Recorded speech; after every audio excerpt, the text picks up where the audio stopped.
Coming up on this episode of Inside the Epicenter.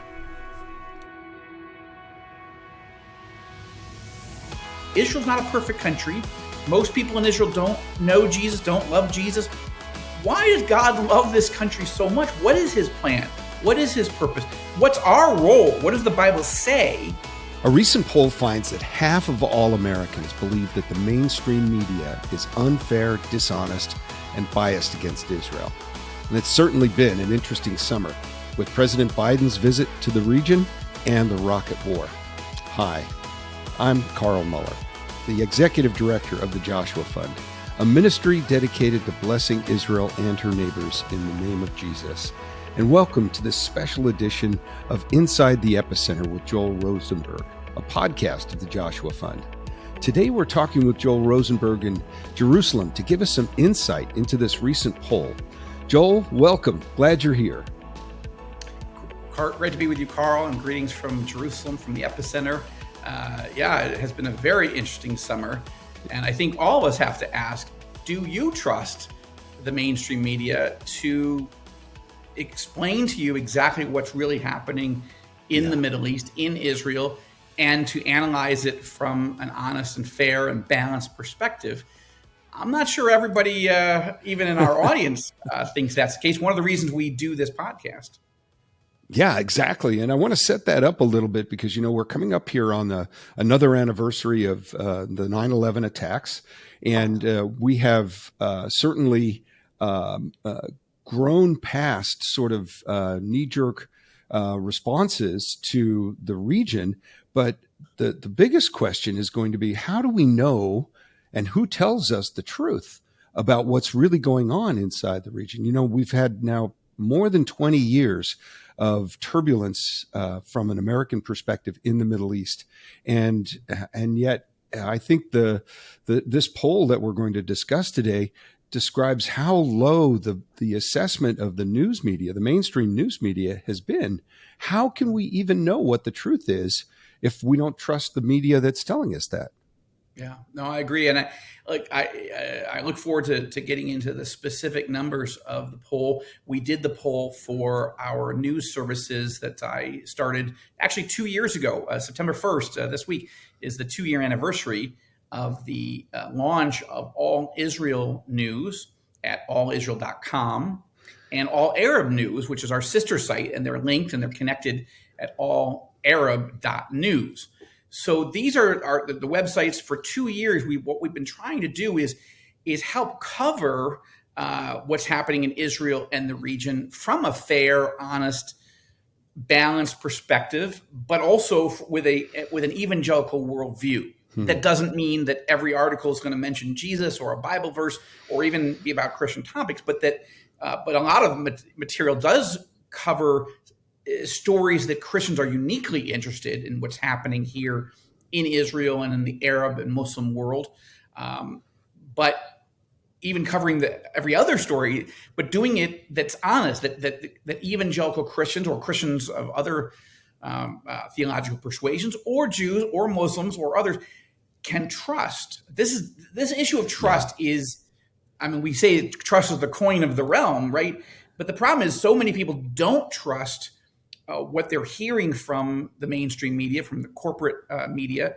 They believe that it has a bias against Israel, against Christianity, sometimes against, often against the values that we hold dear. So Christians are very turned off by the media and have been looking for a source that they can trust. And that's what All Israel News and All Arab News seeks to do. Now, we're fairly new on the scene, and we've had a big news summer, and we'll talk about that in a moment. But I also want to say, in many ways, the way I see it as the founder of the two websites is that it very much is an extension of the role that I believe the Joshua Fund plays. Mm-hmm. Meaning, part of what the Joshua Fund does, and Joshua Fund, of course, is the sponsor and the producer of this Inside the Epicenter podcast, and you're the executive director of the Joshua Fund.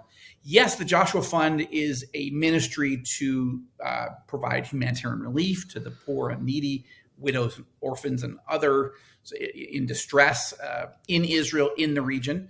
and to do so in the name of Jesus, as well as strengthen pastors and equip believers to stand strong and be faithful witnesses for the Lord in Jerusalem, in Judea, in Samaria, even to the ends of the earth. And of course, to fulfill the Great Commission in the epicenter, where the Lord Jesus gave us the Great Commission, but that has not always been the case, that the church has felt emboldened and strengthened and encouraged and prayed for and funded properly here. And so, but those are two of the key missions of the Joshua, but there's another, and that's educational. Yep. And that's a big part, of course, of where your idea for this podcast was just a stroke of great blessing, because I think the fact that just last year, 2.5 million views and listens of this podcast alone tells us there's a lot of interest in North America, but also around the world. It's been interesting to see listeners and viewers on YouTube from all over the planet, from very unlikely places at times. And I think that's because Christians have such an understanding at their core that Israel and this region is important to God. Therefore, it should be important to all of us.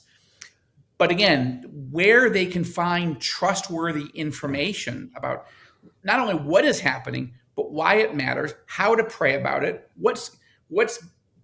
where is God in all of this? Are there any signs of hope? Are people coming to faith? Are people sharing the gospel? Yeah. All of those things are interesting. And Inside the Epicenter, I think, is one of the most wonderful elements of the Joshua Fund's educational mission. We've done epicenter conferences, though in the COVID era, that's not really been possible. And we've done other educational initiatives. But all Israel news and all Arab news, for me, comes out of this frustration that many evangelicals have and share with me wherever I go.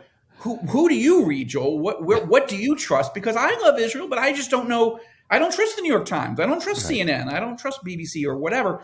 Right. So what do we do about that? And my answer was, I could either bang my head against the wall or have an aneurysm out of anger, or maybe try to do something about it. And so this poll is part of the work that we're doing with those two websites. Yeah, I want to get into the actual numbers of the poll itself, but you've given us some great background and some rationale for why the Joshua Fund does education as part of our ministry in the world, and this podcast is based on that premise that people need to understand and interpret the times and understand the things that are happening from a biblical and objective basis in terms of news and politics, but also why you founded Near East Media and All Israel News and All Arab News to give a platform to an unbiased reporting, admittedly from an evangelical perspective, about the situations and circumstances that are taking place there right now. And I think it's extremely important, but it's almost, as you said, as a counterpoint, if you will, to the mainstream media. But what are, let's go back to the mainstream media generally for a second here. What are some of the factors that influence the general perception of the mainstream media is bias against Israel? I mean, before we get into the specifics, what are some of those factors? Yeah. So I think that there is a range of biases, okay? One I would say is soft bias. And this means that journalists and producers and editors, they're not hostile to our worldview. We're not trying to be difficult. It's just that they don't get it. They don't see the world the way we do. So stories that we would find interesting, they don't cover. Sure. Or they give short shrift, or they, maybe they assign a reporter that's trying to cover it, a Christian conference, a Christian media summit, an archaeological discovery, whatever. But they just don't understand why it's important the way a Christian would expect it to be covered and explained. And often there'll be key quotes from a conference. I'll be sitting at the conference, I'll be reporting on it. And then I see it getting covered by others. And I'm like, were you at the same conference I was at? Like, okay, maybe that was said, but why did that get elevated as the highest, most important thing, as opposed to all these other important things? That's what I call soft bias. And I think that's important to recognize, that some of it is just a lack of understanding of who Christians are and what motivates us. Right. And of course, there's a wide range of different types of Christians. So that's an important element also. So that's soft bias. It's not intentional, but it is significant. And it bothers Christians, as it should. It bothers me. Then there's hard bias.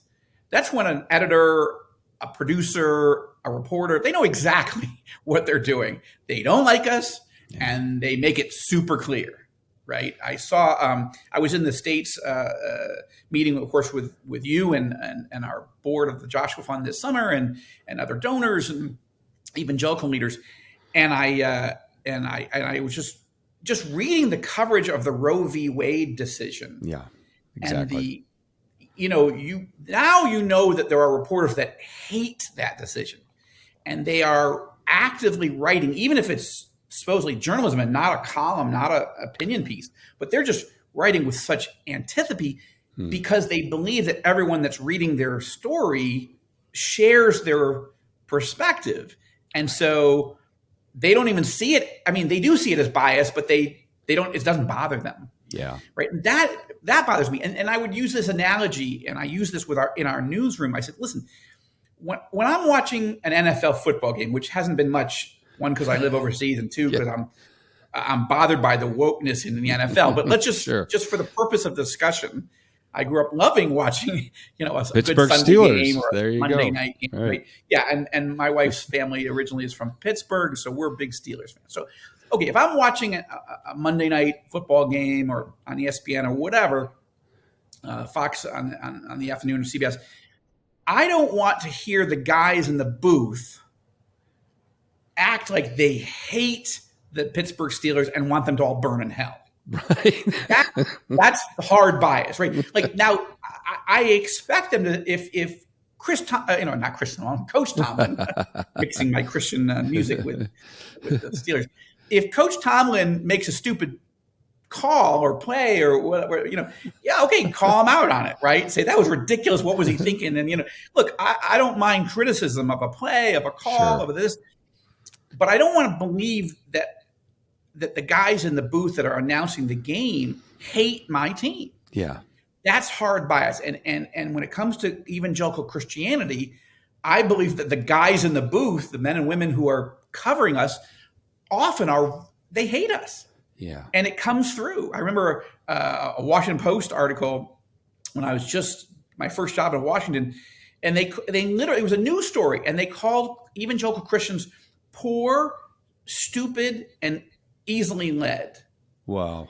Well, now that became a bumper sticker and a badge for many Christians. Like, this is the way the Washington Post sees us. They hate us, and they don't even see that as a problem. So soft bias, hard bias, and then there's war. Okay, so then there's the Iranian media, there's the Turkish media, there's the Russian media, there's what's known as Al Jazeera. That's the main anti-American, anti-Israel, anti-Christian satellite news network based out of Doha, which is the capital of a Middle Eastern Gulf country called Qatar. Al Jazeera is at war with everything that we believe and the countries that we hold dear. So that's war. So the key is to understand there's a range of different biases, right?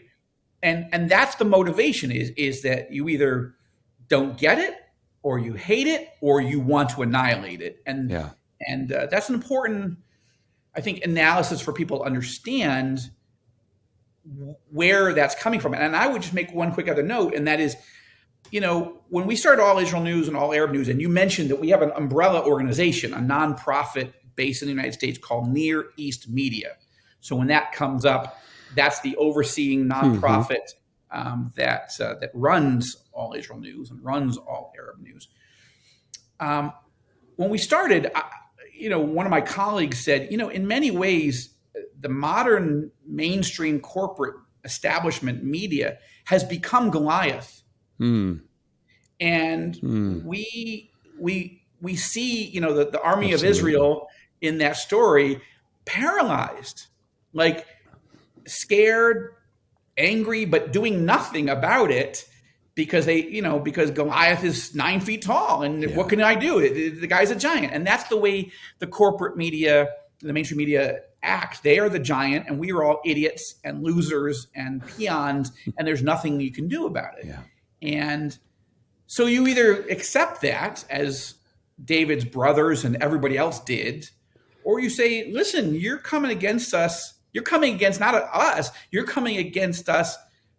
You're coming against the God of Israel and the truth of the Bible, and we're coming against you in the name of the Lord. Like, we don't hate you, but we are not going to listen to you. Yeah. We're going to do what's right. And, we've got 5 stones in our pocket, and maybe it only takes one. The goal is not to physically harm anyone. I don't want anyone to mistreat take it out of you. context. Say, right. Listen, exactly. we're going to speak the truth. Right. And we're going to analyze things from a biblical worldview, because that's the truth. And if people hate the truth, this is not the first time in history that people hate the truth. The difference is we have the technology of various forms of media, podcasting, websites, video, etc., that allow us to speak the truth. And maybe we don't get the ratings that the mainstream corporate media gets. On the other hand, you look at an organization like CNN, which launched a digital platform called CNN Plus, I think it was called. It only lasted a month, and they spent $300 million, and they were gone in a month. Carl, you and I could do so much more with $300 million, and we wouldn't be gone in a month. But anyway, I didn't feel so badly for CNN, I have to tell you. Because for them to waste people's hard-earned money to while they're engage in so much bias.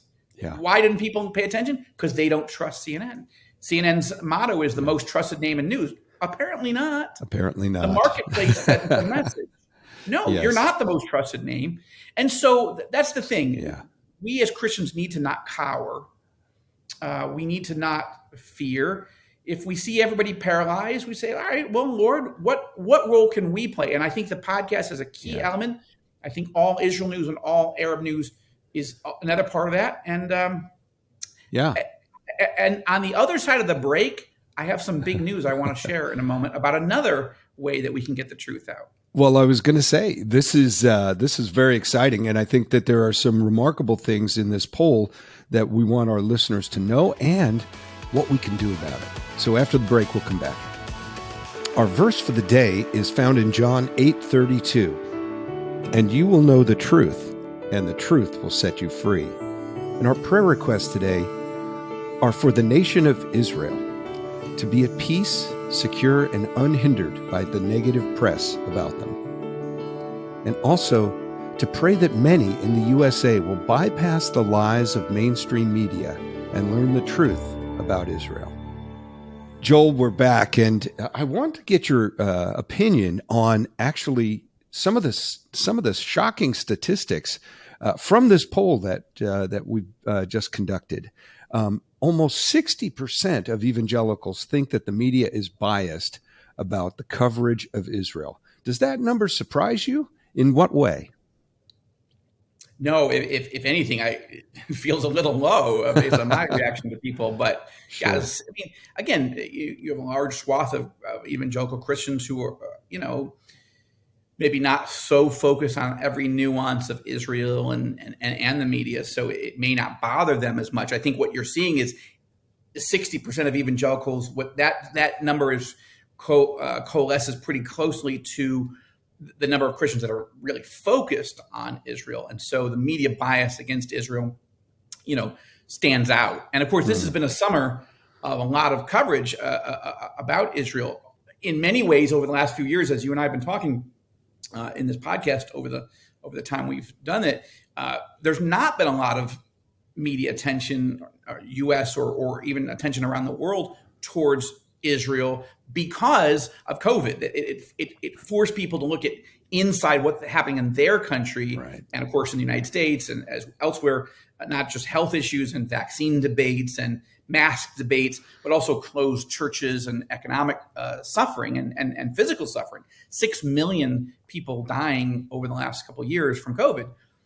So there hasn't been that much focus on Israel. However, this summer, we've had a U.S. presidential visit to Jerusalem. Of course, God bless Joe Biden. He of 52 weeks in the year, he picks the 1 week that I left the country to Yeah, come vacation. to the United States for meetings, and I'm like, oh, man. Anyway, but no, look, the president of the United States coming to Israel, and then going on to Saudi Arabia and meeting with Gulf leaders. That's a big deal. Absolutely. Because there's 192 countries in the UN, and for the head of the world's only superpower to choose to invest time in one of the smallest countries on the planet speaks to how much Americans of both parties, Democrats and Republicans, as well as independents, care about Israel and want this relationship to succeed. Yeah. Not getting into the nitty gritty of every how people assess whether Biden's trip was helpful or successful. The point is he came. That's a big deal, and it's an important deal. And there was a lot of coverage of that. Then I think also, of course, we had another big Middle East moment where the head of Al-Qaeda, Ayman al-Zawahiri, was taken out by a U.S. drone attack. Again, congratulations to President Biden and his team for tracking down, hunting down al-Zawahiri after 20 years. Yeah. Zawahiri was number 2 in Al-Qaeda under bin Laden. He is responsible with bin Laden for the 9/11 attacks 21 years ago. And it's a big deal that he was found. Now, where was he found? He was found in Afghanistan under the protection of the Taliban. Right. And that leads to a whole other question of, the collapse of, the surrender basically of Afghanistan last year. So that's a problem, and it's caused a lot of problems of trust between Middle Eastern countries and the United States over that. But, it was certainly successful, and people here in this region are very happy that Zawahiri was taken out. But I'll give you another one, and this goes where the bias really showed up more than the Biden trip or al-Zawahiri's takedown, and that is, just as we're recording this, we just had another rocket war in Israel. Yeah, exactly. 1,100 rockets were fired at us, and there was almost no coverage in the United States. We covered it at All Israel News and All Arab News from multiple angles. It's a big deal when your ally gets attacked by 1,100 rockets and missiles. Think of where you live. If you got, you're in Southern California. If some terror group in Mexico was firing 1,100 missiles, I think that would be big news. The media doesn't even seem to care. It almost, unless you're looking for that news, you didn't even hear about it. And Joel, I would even say this, and I don't want to interrupt you, but it shocked me to listen to stories after reading All Israel News and understanding the basis for what was taking place and why this was happening and the clarity with which I understood the issues, to read or listen to stories in the mainstream media that just absolutely distorted the perspective about what this war was. It's almost as if Israel, again, was responsible and it deserved to be attacked for its actions. And I found that to be incredibly biased without any context, no context. And any context that was given was distorted. So again, I'm just affirming what you said. This is reprehensible. And I would say it's anti-Semitic. Now, maybe not every journalist, every editor, every producer is anti-Semitic, but when you basically build a narrative in the media where Israel protecting itself from terrorists who are here to kill us, we're not talking about a political fight. We're not talking about diplomatic discussion. We're talking about people randomly firing missiles at civilians. Yeah. This is a double war crime. It's a war crime to fire at civilians, and it's another war crime to fire from a civilian enclave at civilians. Yeah. And the radical Islamic terrorists in Gaza are doing both. And just to be clear, I mean, some of our viewers or listeners might be thinking, well, Israel, is the occupier, and therefore, if they gave the land back, they wouldn't be attacked. We have not been in Gaza since 2005. Yeah. Every Israeli citizen was pulled out of Gaza in 2005. The Israeli military was pulled out of Gaza in 2005. The government under then Israeli Prime Minister Ariel Sharon, gave all of the Gaza Strip back to the Palestinians, didn't even ask for a peace treaty, gave them full control, full sovereign control over that territory. The Palestinian people have natural gas right off their shores. They are around the shores of the Mediterranean. This is some of the most beautiful real estate on the planet. Yeah. Are they building Four Seasons and Ritz-Carltons and Holiday Inns and making this a tourist center? No. Are they making billions and billions of dollars off of natural gas, not just using it for their own people, but exporting it to Europe, for example, that needs natural gas so they don't have to buy it from the Russians? No. A terrorist organization has taken over and is strangling the people of Gaza. And yet you would never know any of these things from the media. It's as though the media says that we are hostile and the aggressor. And you're like, we gave the land back. What more do you want from people? We were told for 40 years, that's right, land for peace. Yeah. So we gave the land. Did we get any peace? We have not gotten peace. We got a terrorist base camp. No, which we call Hamastan. And yet even when we defend ourselves, the mainstream media makes us look like wicked people. And I'm sorry, that is so evil. Yeah, that is evil. It's not just wrong, it's evil. I agree with you, Joel, and it's no wonder that in addition to the 60% that feel that the media is biased, nearly 1 in 5 Americans, over 18.5%, say that they're actually angry at the media and looking for a news service covering Israel that they can trust. Joel, we want to give listeners who probably share a lot of our angst about this bias, maybe some glimmers of what it is that we're trying to do. You're trying to do through these news services and other things that you're doing to bring some honest and fair coverage of Israel and, frankly, the whole region. I think that's to be said as well. Well, I hope people will check out All Israel News. Again, that's found at allisrael.com, allisrael.com. And then our sister site, All Arab News, which is at allarab.news. Okay. And what you'll find not only is the daily coverage, we're literally the only news service in the world operating in English that's providing daily news and analysis coverage of Israel and the region from a Christian worldview. Obviously, CBN does this on television, although not on a daily basis. And I've got an exciting announcement in a moment that to reveal that another Christian television network is about to go into this space, working with me and my All Israel, All Arab team. So we'll say that in a moment. But the point is, literally nobody else does this. Christianity Today is a wonderful publication in many ways, although it's gotten controversial in recent years. But whatever. The point is, they don't provide almost any coverage of Israel, a little bit, but that's not their focus. The Christian Post provides some coverage. We're literally the only operation, and we're operating from Jerusalem with Israelis and Arabs and Americans working together to cover this region. And we have interviewed the Prime Minister of Israel, the Foreign Minister of Israel, the opposition leader here in Israel, religious leaders here, business leaders, cultural leaders, but not just Israel. I met with and interviewed and have covered the leaders of the region. Of course, you and I were together on that Abraham Accords delegation of evangelical business and media leaders in late April to the United Arab Emirates and Bahrain and back here in Israel.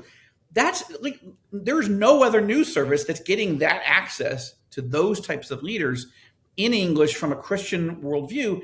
It's really amazing. The first 2 years, I've just told our team, look, I'm interested in traffic, but I'm mostly interested in credibility. Integrity. These first few years, we are establishing we are honest, we are fair, we are credible, and we want everyone to be willing to talk to us, and we're willing to talk to everybody. And of course, we've interviewed a lot of Christian leaders in the region and Christian leaders who come and visit the region, their perspectives. And I've been encouraged by the response of Christians all over the world, and particularly in North America, but also of Israeli Jews and Arab Muslims and others who are reading these two sites and retweeting and posting on their social media. So that's encouraging. And I think what it tells us is we're meeting a need, which is a slightly different need, but it's related to this podcast. This podcast is designed to you and I can talk about the issues in a longer form, and in an audio way, of course, on YouTube also, that allows people to think about the issues going on here in this epicenter region, with some thought, with some depth, with some length, hopefully a little levity at times, that we take people, on our trip right into the Gulf countries and so forth. So the news service is an adjunct. It's a parallel portion. And again, if some other Christian organization or media outlet was doing it, God bless them. Like I need another thing to do. Like I need another hole in my head. Like sometimes I think, pretty busy man. But I just believe that it's hard for people to pray not effectively and in a specific way for Israel and her neighbors and for the church in this region, unless they're knowledgeable. Right.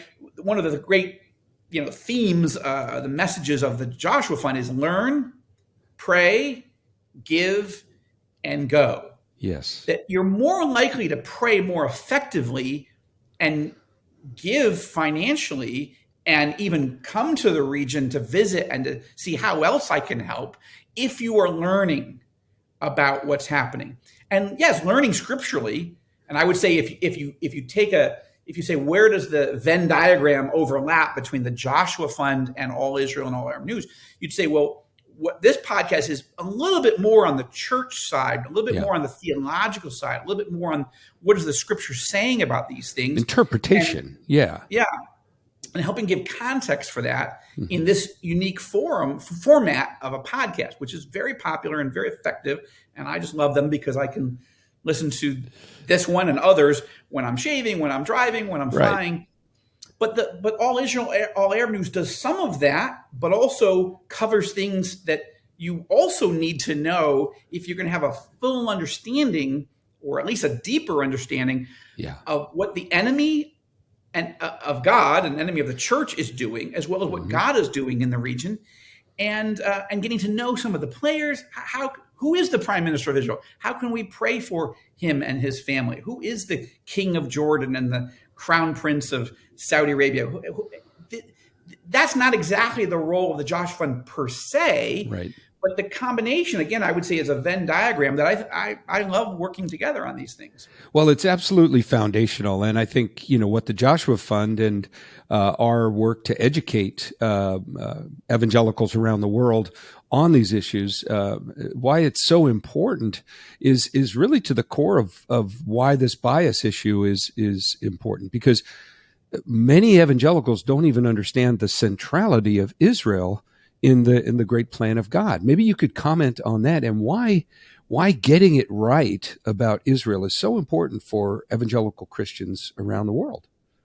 Well, I think the poll, again, reveals 40% of evangelicals aren't so sure if there's a problem with the media.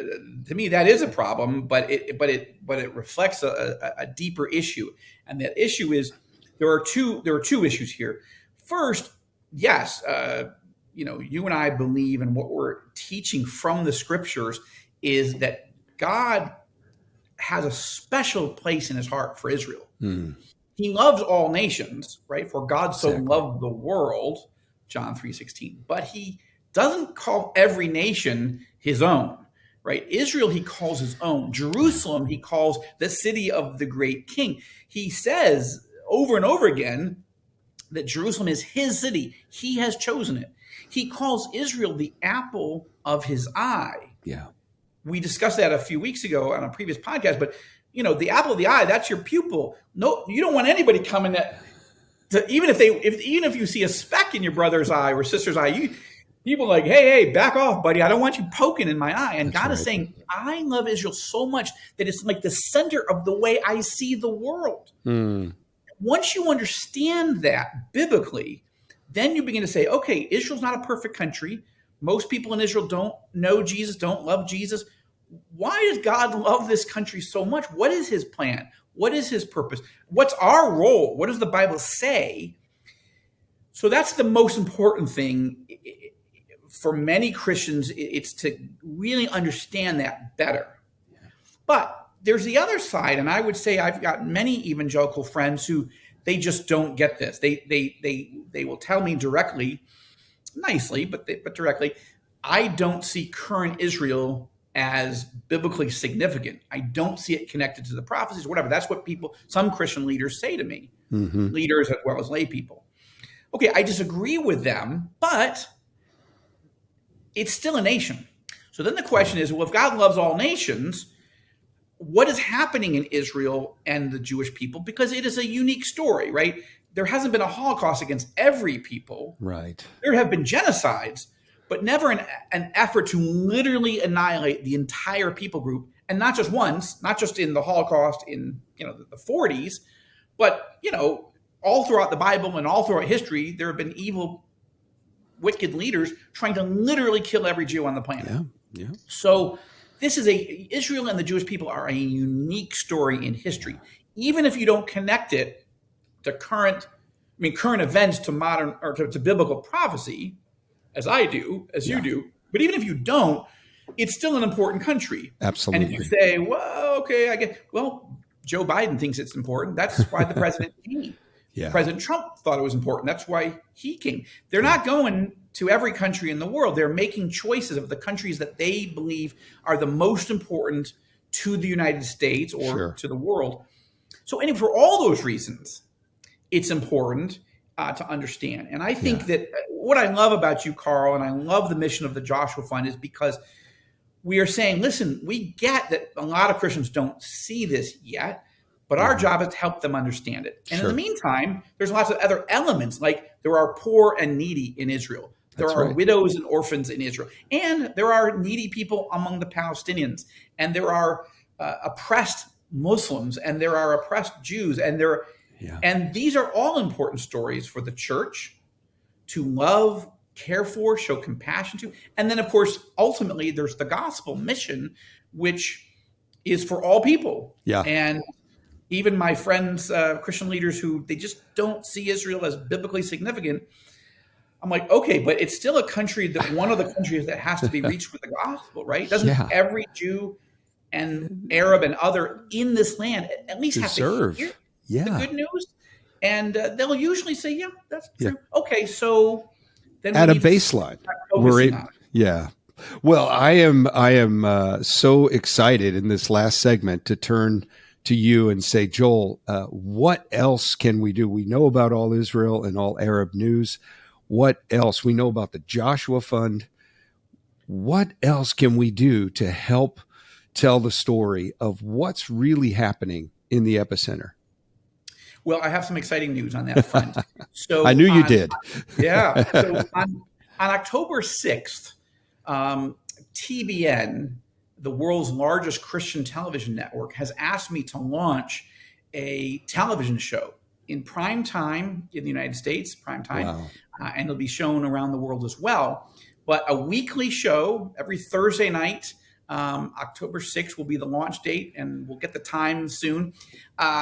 And I will be doing news coverage and analysis of what's happening in Israel and the Arab Muslim world, the threat from Iran, the threats from Russia, the U.S.-Israel alliance, etc.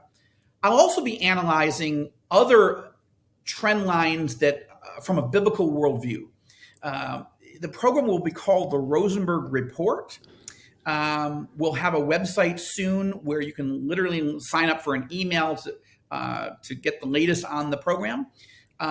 We will. One of the things that happened was the TBN executives, they started tracking All Israel News and All Arab News, and they read my book, Enemies and Allies, which came out just a year ago this week, and they said, "Wow, there is somebody in Israel who is assessing and reading and covering these things from a Christian worldview, and also from a real heart for both Jews and Arabs. They see me as someone who's balanced and is not hopefully not crazy. I have strong views, right? Yes. But I try to be respectful and I try to be fair as I handle things. And at first I told CBN, thank you. That's very kind. You were in the meeting. I was like, I don't really think that's me. First of all, I have a face born for radio. And Carl's already got me doing this podcast, which, whatever. But also I'm just busy. I don't have the time to do more. And as I prayed about it, I really felt God was opening up a unique door that was actually quite synergistic with the Joshua Fund, All Israel News, and All Arab News. And this, by being on television 30 minutes a week in a primetime slot, to communicate what's really happening in this region, but do it in video, and to have that turn into a YouTube channel and so forth, that really gave me the opportunity to talk about the work of the Joshua Fund, All Israel News, All Arab News, and help people understand what we're seeing and hearing. We don't think of ourselves as an intelligence agency or agencies, but we are gathering an awful lot of insight into what God is doing and what the enemies of God are doing. And that's putting me in a unique place. Yeah. And when you this issue of trust, I finally realized, no, the Lord is creating a platform and opening a door for me. And so after a lot of prayer and consultation with my most trusted allies, yourself included, certainly my wife, our boards, I came to the decision that yes, even though it's going to be challenging time-wise, I'm just going to have to eliminate other things. Yeah. So October 6th, we'll launch with the Rosenberg Report. Yeah. I'm building a team where we've just created a logo and theme music, and the whole thing is in motion. I think it's exciting. And look, if you just think of, by the way, October 6th, we will be less than 1 month away from U.S. midterm elections, which are going to be quite significant when it comes to Israel. Now, again, the Joshua Fund, just to be clear, we're not political. Is a nonpartisan, nonprofit organization. Joshua Fund doesn't take sides, but we still all know that a big fight over the future of America is also a fight over the future of Israel and U.S.-Israel relations. So that's something I'm going to be watching and commenting on. And of course, we have yet another round of elections here in Israel. November 1st, Israel will go back to the polls for the 5th time in 3.5 years. Wow. And the big question is Benjamin Netanyahu, who is the longest serving prime minister of Israel, but was sort of knocked off his perch, as it were, about 18 months ago, is he coming back? He thinks he is, and his party is riding high in the polls, but there is a lot of twists and turns ahead. And I would almost bet that most of our viewers and listeners right now couldn't name the current prime minister of Israel. Yep. Okay? So I'm just going to say it to you because I want you to be praying for him as well as for Mr. Netanyahu, the opposition leader. But Yair Lapid is the man who's currently the prime minister of Israel. But we'll see if he stays in that spot, if Netanyahu comes back, or if the country is so divided again that it triggers yet another round of elections in Israel if nobody can form a government. So that's a lot of stuff to talk about. Indeed. And big stakes in both the United States, in Israel, and the region. And last point, we have Iran being offered a deal by the Biden administration, which should take some scrutiny. Whether Iran takes it or not, we'll see. But there are high stakes in our relationships with the Iranian regime, as well as the Arab world. Will the Saudis make peace with Israel? What's going on with Putin? There's a lot to talk about. You and I are talking about it from a theological perspective, and now TBN is giving us an opportunity to take that and go much wider with it. I'm really excited about the opportunity. Oh, Joel, we are so excited about this opportunity and what it's going to mean for the exposure of many more millions of people to the truth about what's really happening. I can't wait to tune into the Rosenberg Report October 6th on TBN. And I actually feel super privileged that we here at the Epicenter podcast got a chance to scoop that. I think we're probably probably the first public place where that's being announced. So I'm excited, Joel, for what God is doing through you in the Epicenter, through the Joshua Fund, of course, through Near East Media, All Israel, and All Arab News, those important news sites that are bringing truth to bear on this important subject. And what will come through the Rosenberg report, I know, will be just as powerful and impacting many, many more millions of people with this message. Joel, I want to thank you for your time today. And I know our listeners, well, certainly because I've been informed about a number of things, I know that they've been informed as well. So thanks very much. And to our listeners, if you want to find out more about Near East Media, All Israel, and All Arab News, of course, you can go to our show notes and find those things there, as well as the information about Joel's new program on TBN, the Rosenberg Report, which will be on Thursday nights starting October 6th. You can find out all about that on our show notes and the various elements that are there. As well, if you'd like to learn more about the Joshua Fund, visit our website at joshuafund.com. And there you can learn about what we're doing in the Middle East to bless Israel and her neighbors in the name of Jesus, and how you can participate in the healing work that we're doing in this critical region. And as always, as I said, check out the show notes for anything you heard on the podcast you'd like more information on. And if you have a question that you'd like us to address in a future podcast, please just leave us that information right there. We'll be sure to talk about that at a future podcast. Well, for Joel Rosenberg, I'm Carl Moeller. Thanks for listening to this episode of Inside the Epicenter.